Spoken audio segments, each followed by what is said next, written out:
अस्सलामुअलैकुम प्यारे बच्चों। आज हम आपको एक बहुत प्यारी सी कहानी सुनाने जा रहे हैं। एक नन्हे से मुस्लिम बच्चे की कहानी जो रमज़ान से पहले अपनी तैयारी करता है। एक छोटा सा शहर था।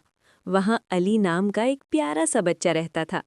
अली को रमज़ान बहुत पसंद था क्योंकि रमज़ान में मस्जिद चमकती थी, कुरान की तिलावत होती थी और हर तरफ रहमत का माहौल होता था।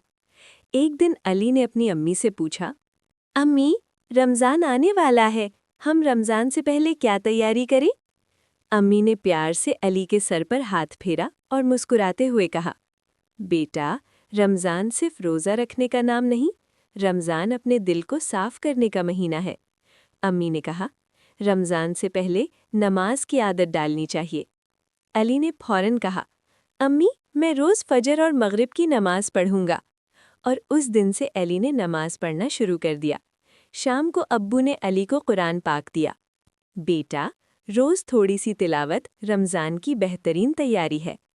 अली ने कुरान को प्यार से पकड़ा और बोला, अब्बू, मैं रोज़ सिर्फ 3 आयत पढ़ूंगा। और अली ने कुरान से दोस्ती कर ली। अली कभी कभी झूठ बोल देता था, मगर फिर उसे याद आया, अल्लाह झूठ पसंद नहीं करता। उस दिन अली ने वादा किया, मैं आज से झूठ नहीं बोलूंगा। अली ने अपनी बहन से लड़ना छोड़ दिया और अपने दोस्तों के साथ चीज़ें शेयर करने लगा। अम्मी ने खुश होकर कहा, बेटा, रमज़ान से पहले दिल साफ करना बहुत ज़रूरी होता है। एक दिन अली ने आधा दिन भूखा रहकर प्रैक्टिस रोज़ा रखा। जब मगरिब की आज़ान हुई, अली ने मुस्कुराते हुए कहा, अम्मी, अब मैं रमज़ान के लिए तैयार हूँ। प्यारे बच्चों, रमज़ान से पहले नमाज की आदत डालो, कुरान पढ़ो, झूठ और बुरी बातें छोड़ दो, सबके साथ प्यार से पेश आओ, रोज़ा रखने की प्रैक्टिस करो। रमज़ान सिर्फ भूख का नहीं, दिल को साफ करने का महीना है।